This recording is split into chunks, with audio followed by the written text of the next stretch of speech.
प्रिय छात्रों, प्रौढ़ मनोरमा का अपना प्रसंग चल रहा है, जिसमें हमने माहेश्वर सूत्र में दो हकार पढ़ने का क्या प्रयोजन है, इसके बारे में क्रमिक चर्चा की थी। प्रथम हाइवरट सूत्र में ह का प्रयोजन और दूसरा हल सूत्र बनाने का प्रयोजन। आज हम पाठ्यक्रम के आगे के बिंदु में चर्चा करेंगे। तो अगला जो हमारा विषय है कि अन्योन्याश्रय दोष और उसका परिहार। तो अन्योन्याश्रय दोष कहाँ उपस्थित होता है और उसका परिहार कैसे होता है। दूसरे रूप में इस प्रश्न को हम यूँ भी कह सकते हैं कि हलन्त्यम सूत्र जो है उसको भट्टोजीदीक्षित ने 2 बार पढ़ा है। तो एक ही हलन्त्यम सूत्र के रहने से क्या दिक्कत थी, क्यों दोबारा हलन्त्यम सूत्र बनाना पड़ा और उसका अर्थ क्या है, इन सारे विषयों के ऊपर चर्चा करेंगे। तो हम देखते हैं कि हमारे सूत्र है हलन्त्यम, जिसका अर्थ है उपदेश में अंतिम हल वर्ण की इत संज्ञा होती है। या माहेश्वर सूत्र जब पढ़ा गया उसके बाद में लिखा एषाम अंत्या इतः, इन सभी वर्णों की इत संज्ञा होती है। तो इत संज्ञा किस सूत्र से होगी, इस जिज्ञासा में हलन्त्यम सूत्र ने कहा कि उपदेशे अंत्यम हल इत स्यात्। ये हमारे पास एक प्रथम हलन्त्यम सूत्र है। अब ये जो प्रथम हलन्त्यम सूत्र है, इस सूत्र का जब हम अर्थ करेंगे तो उपदेश अवस्था में हल पदार्थ की इत संज्ञा करेगा। अब हल पदार्थ क्या है, इसका जब तक ज्ञान नहीं होगा तब तक हम इसकी इत संज्ञा नहीं कर सकते हैं। इसीलिए हल वर्ण की इत संज्ञा करने के लिए उसका ज्ञान होना अपेक्षित है, क्योंकि हल हमारे पास 2 रूप में उपस्थित है। एक तो हल विलेखने धातु। तो यदि हलन्त्यम सूत्र में हल पद से हल विलेखने धातु का ग्रहण करेंगे, या दूसरा विकल्प है हल माहेश्वर सूत्र का 14वां वर्ग, तो इन दोनों को यदि हल पदार्थ के रूप में हम लेंगे तो ऐसी स्थिति में नौ विभक्तो तुष्मा सूत्र व्यर्थ होता है। क्योंकि नौ विभक्तो तुष्मा सूत्र कहता है विभक्तिस्थ तकार मकार की इत संज्ञा नहीं होती है। तो विभक्ति में रहने वाले जो तकार मकार उसकी संज्ञा नहीं होगी, तो इत संज्ञा जब किसी सूत्र से प्राप्त हो तभी उसके निषेध की बात चरितार्थ हो सकती है। क्योंकि प्राप्तो सत्यामेव निषेधा, प्राप्त जब हो तभी उसका निषेध होगा। तो इत संज्ञा होगी किस सूत्र से, किस सूत्र से इत संज्ञा प्राप्त होगी, जिसके निषेध करने के लिए न विभक्तो तुष्मा सूत्र काम करेगा। क्योंकि हल विलेखने धातु लेंगे या हल माहेश्वर सूत्र लेंगे, इससे व्यंजन वर्ण पकड़ में नहीं आएगा। और विभक्ति में रहने वाला तकार सकार मकार जो है ये व्यंजन वर्ण है। इसका मतलब हमें हल इस पद से व्यंजन वर्णों का ग्रहण करना है। और वो व्यंजन वर्ण का ग्रहण कैसे हो, तो इसके लिए हल पदार्थ का ज्ञान होना जरूरी है। और इधर हल पदार्थ क्या है, इसको प्रत्याहार के द्वारा आदिरंतेन संहिता सूत्र से हम ज्ञान करते हैं। तो आदिरंतेन संहिता अंतिम इत्संज्ञक वर्ण के साथ आदि वर्ण को लेकर के प्रत्याहार बनाता है। लेकिन आदिरंतेन संहिता सूत्र ये कहता है कि इत्संज्ञक वर्ण के साथ में आदि वर्ण जो होगा वो अपने और अपने सभी बीच वाले वर्णों का बोध कराएगा। आदिरंतेन संहिता सूत्र को प्रत्याहार बनाने के लिए इत्संज्ञक वर्ण अपेक्षित है, अर्थात जब तक आदिरंतेन संहिता को इत्संज्ञक वर्ण का ज्ञान नहीं होगा तब तक वो प्रत्याहार नहीं बनाएगा। और इत्संज्ञा करने वाला सूत्र है हमारे पास हलंत्यम। हलंत्यम सूत्र इत्संज्ञा तो कर सकता है, लेकिन वो कहेगा कि हल पद की इत्संज्ञा करेगा, हल की इत्संज्ञा करेगा। तो हल पदार्थ का अभी तक ज्ञान ही नहीं है, तो हल पदार्थ के ज्ञान के अभाव में ये हलंत्यम सूत्र इत्संज्ञा नहीं कर सकता। और हल पदार्थ करा सकता है आदिरंतेन संहिता सूत्र। इधर आदिरंतेन संहिता सूत्र जो है वो हल पदार्थ का ज्ञान तो करा सकता है, लेकिन इत ज्ञान के अभाव में वो ज्ञान नहीं करा सकता। तो इसलिए आदिरंतेन संहिता सूत्र को हल पदार्थ का ज्ञान कराने के लिए हलंत्यम सूत्र से होने वाली जो इत्संज्ञा है उसका ज्ञान अपेक्षित है। और इधर हलंत्यम सूत्र को इत्संज्ञा करने के लिए आदिरंतेन संहिता सूत्र से जो बनने वाले हल प्रत्याहार हैं उसका ज्ञान अपेक्षित है। इस तरह से आदिरंतेन संहिता सूत्र और हलंत्यम सूत्र ये दोनों सूत्र एक दूसरे पर आश्रित हो गया। एक का ज्ञान दूसरे के अधीन है, दूसरे का ज्ञान पहले वाले के अधीन है, अर्थात हलंत्यम सूत्र का ज्ञान आदिरंतेन संहिता के अधीन, आदिरंतेन संहिता सूत्र का ज्ञान हलंत्यम के अधीन। तो दोनों सूत्र के परस्पर आश्रय हो जाने के कारण हल पदार्थ का ज्ञान जो है वो इत पदार्थ के अधीन है। हल पदार्थ ज्ञान के अधीन इत पदार्थ का ज्ञान है, और इत पदार्थ के ज्ञान का अधीन हल पदार्थ का ज्ञान है। तो इस प्रकार दोनों एक दूसरे पर आश्रित हो गया।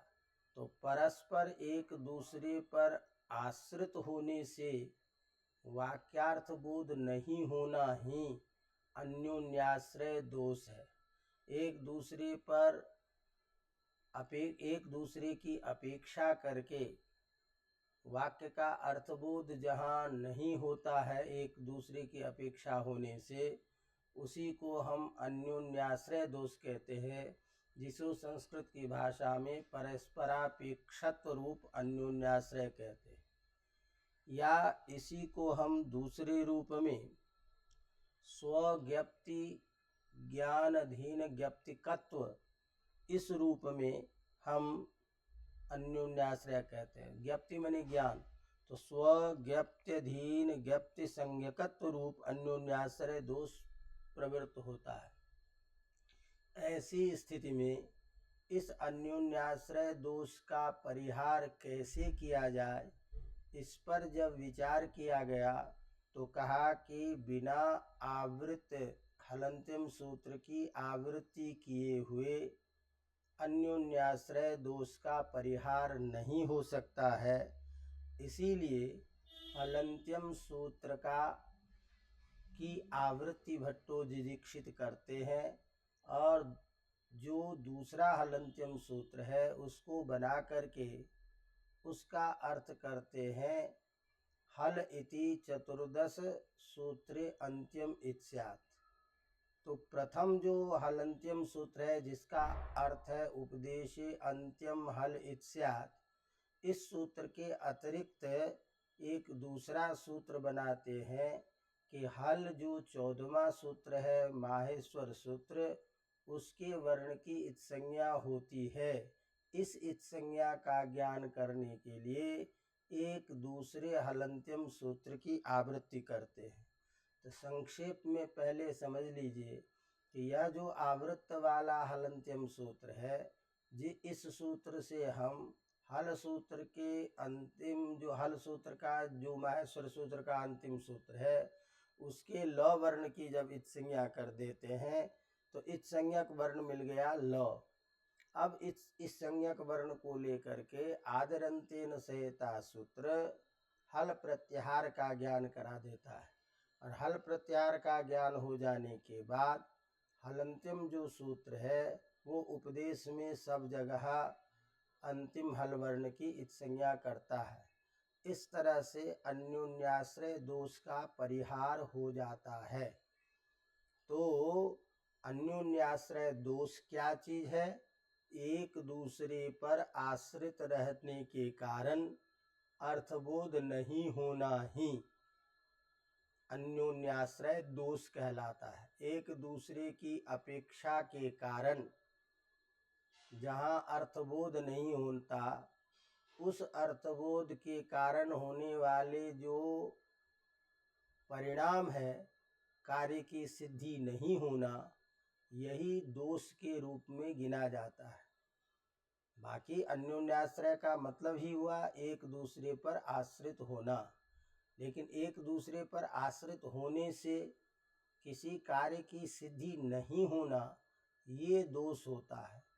तो इसीलिए अन्यस्य अन्यम प्रति आश्रित्वे सति, एक का दूसरे के ऊपर में आश्रित होने के कारण उभयोः दोनों का वाक्यार्थ बोध नहीं होना ही अन्योन्याश्रय दोष कहलाता है। इसी को हम परस्परापेक्षत्व कहते हैं, और परस्पर अपेक्षा होने के कारण जहाँ वाक्यार्थ बोध का अभाव हो जाता है, उसी का नाम व्याकरण शास्त्र में अन्योन्याश्रय दोष लिया जाता है। और इसी को दूसरी भाषा में व्याख्याकार कहते हैं स्वज्ञप्त्यधीन ज्ञप्तिकत्व, ये भी कहा जाता है। ज्ञप्ति कहते हैं ज्ञान को, तो एकस्य ज्ञानस्य अधीने अन्यस्य ज्ञानम अपेक्षितम यत्र भवते तत्र अन्योन्याश्रयः तेन जायमानः यह दोषः स एव अन्योन्याश्रय दोष इति उच्यते। तो इस तरह यहाँ हलंत्यम इस सूत्र में हल सूत्र के द्वारा हम न तो हल विलेखने धातु ले सकते हैं, न ही हल चतुर्दश सूत्र ले सकते हैं। ऐसा लेने पर न विभक्तो तुष्मा सूत्र के व्यर्थ की आपत्ति होगी, न विभक्तो तुष्मा सूत्र के सार्थकता के लिए हल पद से हमें हल व्यंजन वर्ण को लेना पड़ेगा। हल व्यंजन वर्ण की इत्संज्ञा जब तक नहीं होगी तब तक उसके न विभक्तो तुष्मा सूत्र की सार्थकता नहीं होगी। और हल वर्ण का ज्ञान आदिरंतेन सहेता सूत्र करेगा।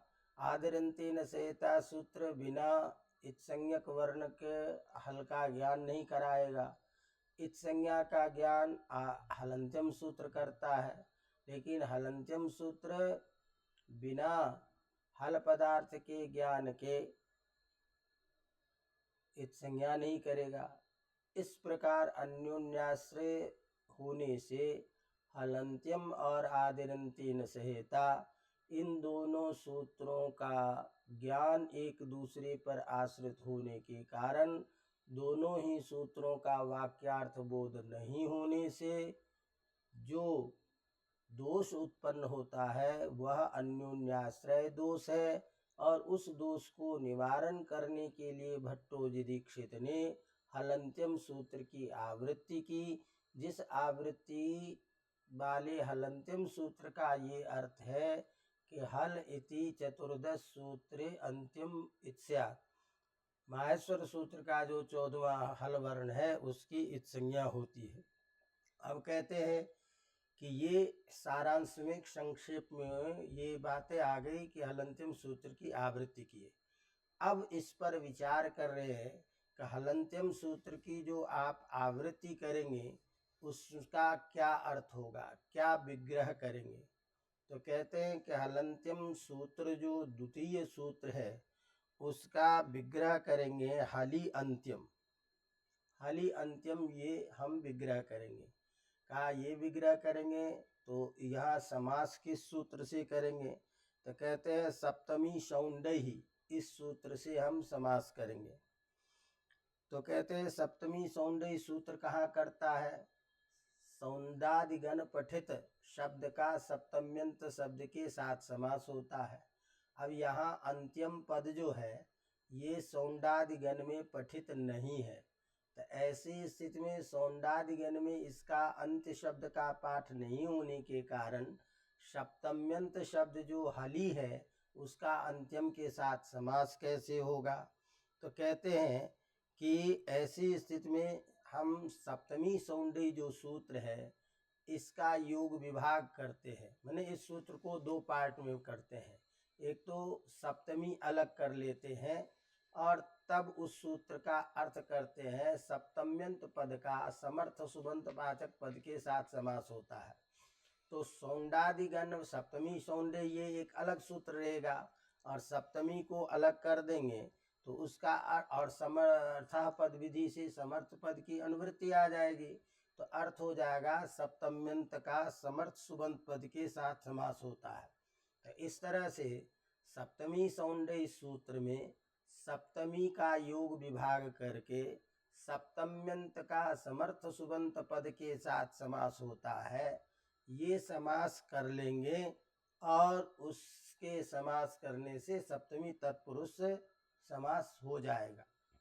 यहाँ कहते हैं कि आपने जो कहा सप्तम्यंत पद का अंत पद के साथ समास कर लेंगे, ये समास नहीं होगा क्योंकि समास होता है सामर्थ्य में ही। तो समास सामर्थ्य में ही होता है, यहाँ सामर्थ्य नहीं हो पाएगा। इसीलिए आपने जो कहा सप्तमी सौंडई में सप्तमी का योग विभाग करके सप्तम्यंत का समर्थ सुबंत पद के साथ समास करेंगे तो सामर्थ्य होगा तभी समास हो सकता है, सामर्थ्य ही नहीं है। तो इसीलिए सामर्थ्य नहीं होने के कारण वो समास नहीं होगा। कहा कि समास सामर्थ्य क्यों नहीं होता है। तो कारक जो होता है साक्षात क्रियान्वित्वम कारकत्वम, जो क्रिया के साथ जिसका साक्षात अन्वय होता है वही कारक होता है। तो हली जो यह सप्तम्यंत पद है, इस सप्तम्यंत बोध्य पद हल पदार्थ का, माने हली से जो हली जो सप्तम्यंत पद, इस सप्तम्यंत पद से जाने जाने वाला जो हल पदार्थ उसका साक्षात क्रिया में अन्वय नहीं है। क्यों कि अस्ति सामर्थ्य यदि कर भी लें, तात्पर्य ये हुआ कि हली यह जो सप्तम्यंत पद है इससे होने वाला जो हल पदार्थ है, इस हल पदार्थ का अंत्यम पद के साथ साक्षात क्रिया के रूप में अन्वय नहीं है, क्योंकि अंत्यम क्रिया नहीं है। तो हली पद का जहाँ साक्षात क्रिया के साथ अन्वय होता है वही सामर्थ्य होता है। तो ऐसी स्थिति में यहाँ सामर्थ्य नहीं है। यदि हम कहेंगे कि अस्ति, इस का पद का अध्यार करके हम करेंगे तो भी साक्षात अंतिम शब्द के साथ नहीं होगा। तो ऐसी स्थिति में कैसे समास करेंगे। तो यहाँ कहते हैं कि आपने जो कहा कि सब जगह साक्षात क्रिया का अन्वय होने से ही सामर्थ्य होता है, ऐसी बात नहीं है। सर्वत्र क्रियायाम साक्षात अन्वित्वम कारकस्य इति सिद्धांतो नास्ति। सब जगह साक्षात क्रिया में ही अन्वय होता है, ये सिद्धांत नहीं है। अपितु अधिकरण कारक जो है उसका अन्वय क्रिया में कर्ता और कर्म के द्वारा ही होता है। तो अधिकरण कारक का क्रिया और कर्म के द्वारा क्रिया में अन्वय होने के कारण वहाँ अधिकरण कारक का कर्ता और कर्म के द्वारा भी क्रिया में अन्वय होता है और वहाँ भी कारकत्व स्वीकार किया जाता है। इसीलिए आधारोधिकरणम जो ये सूत्र है इसकी वृत्ति में लिखता है कर्तृकर्म तन्निष्ठ क्रियाया आधारस्य अधिकरण संज्ञा से। कर्ता और कर्म में रहने वाली जो क्रिया उस क्रिया का जो आधार उसकी अधिकरण संज्ञा होती है। तो इसीलिए यहाँ भी सप्तमी जो पद है हलि इत्यस्य का सप्तम्यंत पूज्य पद जो हल पदार्थ है उसका अंत्यम इससे जो होने वाला पदार्थ है अंत्य, इस अंत्य रूप पदार्थ का कर्ता में अन्वय, ये अंतिम क्या है कर्ता, इस कर्ता के द्वारा अन्वय कर लेने पर भवती इस क्रिया के साथ अन्वय हो जाएगा और अन्वय हो जाने से सामर्थ्य होगा। इसीलिए ये नहीं कह सकते हैं कि सामर्थ्य के अभाव में ये सप्तमी तत्पुरुष समास नहीं होगा, क्योंकि सर्वत्र साक्षात क्रिया के द्वारा ही अन्वय होकर के सामर्थ्य होता है, ऐसी बात नहीं है। अधिकरण कारक में कर्ता और कर्म के द्वारा क्रिया में अन्वय होने पर भी, साक्षात क्रिया का अन्वय नहीं होने पर भी सप्तमी में कारकत्व माना जाता है। अतः यहाँ भी हलि इस पद का सप्तम्यंत पद बोध्य जो हल पदार्थ है उसका अंत्य शब्द बोध्य जो कर्तृ पदार्थ है उसके द्वारा भवती इति क्रिया का अन्वय अध्याहार करने से सामर्थ्य हो जाएगा। अतः अधिकरण कारक में परंपरा के द्वारा भी क्रिया, परंपरा माने अन्य साधन के द्वारा भी क्रिया में अन्वय होने पर कारकत्व स्वीकार किया ही जाता है। इसीलिए सामर्थ्य है और सामर्थ्य होने के कारण हलि अंत्यम यहाँ पर में सप्तमी सौंदर्य सूत्र से सप्तमी का योग विभाग करके सप्तमी तत्पुरुष समास हम कर लेंगे। तो यह एक पक्ष दिया, हलि अंत्यम में हम सप्तमी तत्पुरुष समास मानेंगे और सप्तमी सौंदर्य सूत्र का योग विभाग करके मानेंगे। तो ये एक पक्ष दिया। अब उस पे समाधान दे रहे हैं कि ये जो आपने कहा कि सप्तमी योग विभागात सप्तमी तत्पुरुष समासो, सप्तमी सौंदर्य में सप्तमी का योग विभाग करके हम सप्तमी तत्पुरुष समास मानेंगे, ये कथन ठीक नहीं है। क्योंकि ये योग विभाग सप्तमी सौंदर्य का योग विभाग भाष्य में कहीं देखा नहीं गया है। तो जब भाष्यकार ने स्वयं ही सप्तमी सौंदर्य सूत्र का योग विभाग नहीं किया है तो ऐसी स्थिति में इस सूत्र का योग विभाग करके इस तरह से सामर्थ्य बता करके सप्तमी तत्पुरुष स्वीकार करना ठीक नहीं है। तो इसीलिए भाष्यकार के द्वारा योग विभाग चूंकि स्वीकार नहीं किया है, इसीलिए यहाँ सप्तमी तत्पुरुष समास युक्त नहीं है। इस तरह इस पक्ष में अरुचि को देख करके भट्टोजी दीक्षित ने मूल में द्वितीय पक्ष यहाँ समाधान के रूप में दे रहे हैं कि चलिए कोई बात नहीं, सप्तमी तत्पुरुष आप यदि नहीं मानेंगे तो सुपसुपा इस सूत्र से हम समास कर लेंगे। इसीलिए कहते हैं सुपसुपा इतिवा समासः। तो इसी बात को मूल में लिखते हैं कि हलि अंत्यम इति विग्रहे सप्तमीति योग विभागात सुपसुपा इतिवा समासः। यदि सप्तमी सौंदर्य सूत्र से सप्तमी इसका योग विभाग न करके आप समास नहीं मानेंगे तो सुपसुपा सूत्र से समास कर लीजिए। सुपसुपा का मतलब क्या है? सुबंत का सुबंत के साथ समास। तो सुबंत का सुबंत के साथ समास है, तो ऐसी स्थिति में यहाँ एक सुबंत पद हो जाएगा हलंत्यम, दूसरा सुबंत पद हो जाएगा आपका हली, एक सुबंत पद हली और दूसरा अंत्यम, तो सुबंत का सुबंत के साथ समास हो जाएगा। तो इस तरह से सुपसुपा सूत्र से समास किया जा सकता है। तो दूसरा पक्ष जो दिया उस पे भी अरुचि दिखा रहे हैं कि ये भी समास करना ठीक नहीं है। कहा क्यों? क्योंकि ये जो समास है ये अगतिक गति है। अगतिक गति का तात्पर्य क्या है कि जब कोई अन्य साधन न हो तो अंत में समास सिद्ध करने के लिए ये सहसुपा सूत्र से सुबंत का सुबंत के साथ समास कर लेते हैं। तो ऐसी स्थिति में यदि कोई अन्य समाधान है हमारे पास, तो अन्य समाधान है तो फिर सहसुपा सूत्र जो अगतिक गति है उसको मानना उचित नहीं है। इसलिए कहते हैं कि ये जब कोई अन्य समास प्राप्त नहीं है तभी जा कर के आप सहसुपा सूत्र से करते तो उचित था। अगतिक गति का आश्रय अंत में कोई चारा नहीं रहने पर ही किया जाता है। तो इसीलिए अगतिक गति होने के कारण यह भी ठीक नहीं है। इस बात को ध्यान में रख करके भट्टोजी दीक्षित ने तीसरा पक्ष उठाया, यदवा षष्ठी तत्पुरुषोयम, अथवा यहाँ षष्ठी तत्पुरुष मान लीजिए।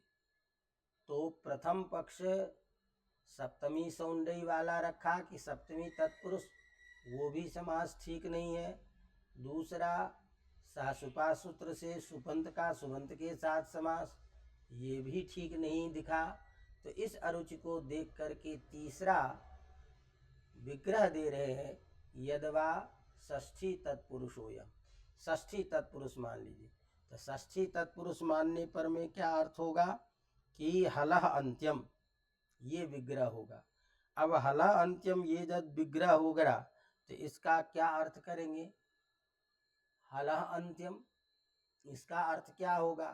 तो कहा कि ये हल जो है इस सूत्र का मतलब होगा माहेश्वर सूत्र का, माहेश्वर सूत्र हल पद से गृहीत होगा। और इस सूत्र का अंत्य जो है, अंत्य का मतलब अंत अवयव, तो माहेश्वर सूत्र से अंत अवयवस्य लकारस्य इत्संज्ञा भवति। तो इस तरह से हलः अंत्यम इस सूत्र में षष्ठ्यंत का सुबंत के साथ समास मान करके यहाँ षष्ठी तत्पुरुष समास स्वीकार कर लेना चाहिए। अब कहते हैं कि आपने यहाँ हला अंत्यम हलंत्यम ये षष्ठी तत्पुरुष किया, तो यहाँ एक समस्या आएगी कि हलह ये जो षष्ठ्यंत पद है, यहाँ एक सूत्र है षष्ठी स्थानीय योगा। तो षष्ठी स्थानीय योगा ये जो सूत्र है, ये सूत्र कहता है कि अनिर्धारित संबंध, षष्ठी में जहाँ अनिर्धारित संबंध होते हैं वहाँ स्थान पद की अनुवृत्ति आ जाती है। तो जैसे इको यनच इत्यादि सूत्र में हम षष्ठी स्थानीय योगा इस सूत्र के द्वारा स्थानीय पद को ला करके अर्थ करते हैं, इक के स्थान में यन होगा। उसी तरह से यहाँ हला अंत्यम इस विग्रह में हल में षष्ठी होने के कारण षष्ठी स्थानीय योगा इस परिभाषा सूत्र की प्रवृत्ति हो जाने के कारण यहाँ अर्थ होगा हलः स्थाने अंत्यम इत्स्या, हल के स्थान में अंत्य इत्स वर्ण की संज्ञा होती है, न कि इसका ये अर्थ होगा कि हल सूत्र के अंतावयव की संज्ञा होती है। तो फिर ये अर्थ हल सूत्र के अंतावयव की संज्ञा होती है, ये अर्थ कैसे होगा? षष्ठी स्थानीय योगा बोध्या की प्रवृत्ति होगी। तो इस बात पे कहते हैं कि नहीं, ऐसी आशंका नहीं करनी चाहिए कि यहाँ षष्ठी स्थानीय योगा बोध्या की योगा इस परिभाषा सूत्र की प्रवृत्ति हो जाने से स्थानीय पद की अनुवृत्ति आएगी। कहा क्यों? तो कहा कि उदुपधाया गोहः इत्यादि सूत्र में भी जैसे षष्ठ्यंत पद है गोहः, लेकिन वहाँ भी स्थानीय पद की अनुवृत्ति नहीं हो करके क्या होता है, गोह के अंत्य अवयव को कार्य होता है। तो जैसे उदुपधाया गोह में भी षष्ठी विभक्ति है और वहाँ भी स्थानीय पद की अनुवृत्ति नहीं आती है और उसका अर्थ अंत्यावयव होता है, उसी तरह से यहाँ भी षष्ठी स्थानीय योगा की प्रवृत्ति नहीं होती है। इसमें एक तो ये दिया, दूसरा एक तो सूत्र प्रमाण दिया कि उदुपधाया गोहा इत्यादि सूत्र की तरह यहाँ भी षष्ठी स्थानीय योगा इस परिभाषा सूत्र की प्रवृत्ति नहीं होगी। दूसरा सिद्धांत दे रहे हैं कि एक सिद्धांत न्याय है, गुणानाम च परार्थत्वात् असंबद्धः समत्वात्। जो गौण होते हैं वो गौण अपने प्रधान के उपकारक होते हैं, गौण अपने गौण वाले के साथ परस्पर उपकारी उपकारक भाव नहीं रखते। अर्थात जो राजा होता है उस राजा के कितने भी नौकर होते हैं तो वो सभी नौकर एक दूसरे के उपकारक नहीं होते, अपितु वो सभी राजा के उपकारक होते हैं, राजा के काम करने वाले हैं। तो गौण लोग जो है उन दोनों में उपकारी भाव नहीं होता है। तो यहाँ संज्ञा सूत्र और परिभाषा सूत्र जितने भी हैं ये विधि सूत्र के उपकारक होते हैं। तो विधि सूत्र के जो उपकारक होने वाले जो दोनों सूत्र हैं, संज्ञा और परिभाषा सूत्र, ये परस्पर उपकारी उपकारक भाव नहीं होंगे। तो हलंत्यम सूत्र भी इत्संज्ञा करने वाला सूत्र है और षष्ठी स्थानीय योगा ये परिभाषा सूत्र है। तो ये दोनों सूत्र गौण हैं और ये दोनों सूत्र उपकारक होंगे विधि सूत्र के प्रति।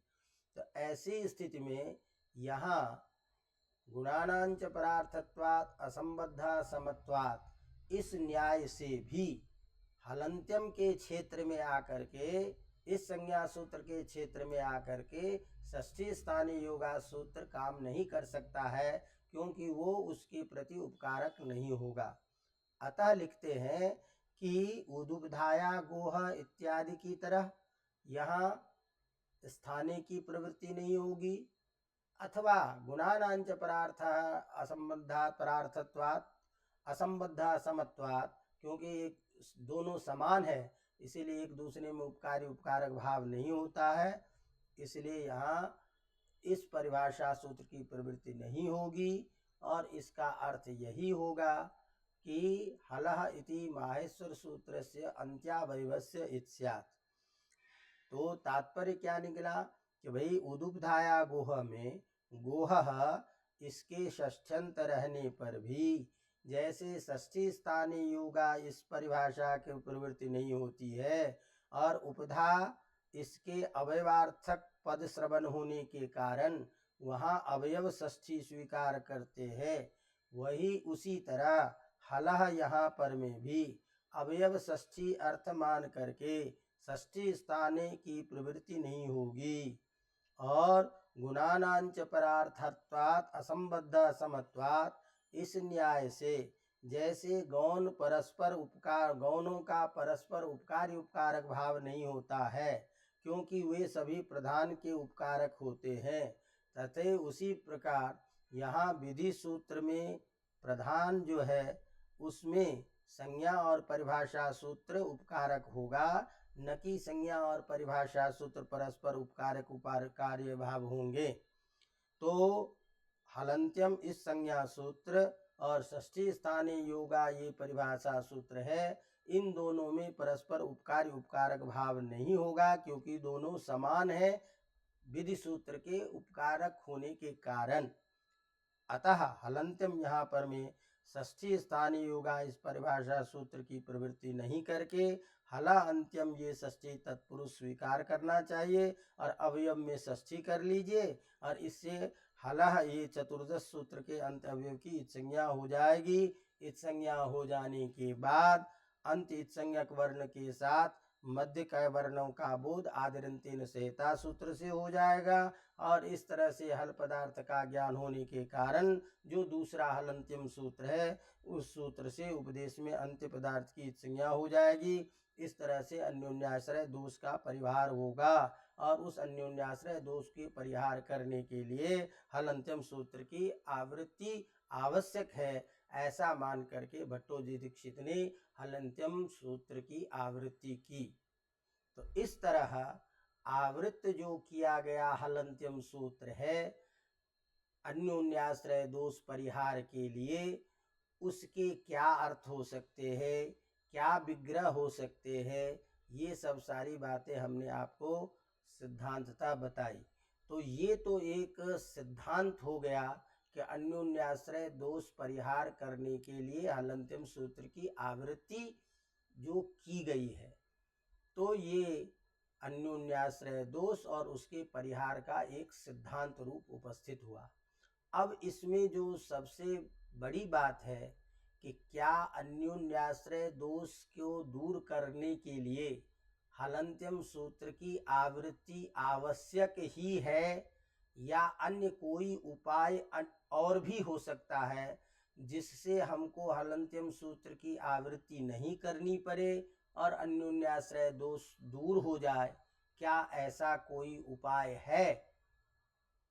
तो उस उपाय के बारे में अलग से चर्चा करेंगे द्वितीय पाठ में कि क्या विकल्प हो सकते हैं और वो विकल्प उचित है कि नहीं है, इसकी चर्चा हम फिर आगे के पाठ में करेंगे। तो आज अपन ने अन्योन्याश्रय दोष दूर करने के लिए जो किया गया द्वितीय हलन्त्यम सूत्र है, इसके अर्थ, इसके विग्रह और इसके समस्त अर्थों के बारे में विवेचन किया। अब हम इसकी चर्चा करेंगे अन्योन्याश्रय दोष परिहार के अन्य उपाय, संभावित उपाय और उसका निराकरण, जिसकी चर्चा हम करेंगे। तो चलिए आज यहीं तक, फिर आगे के पाठ में आपसे मिलेंगे। धन्यवाद।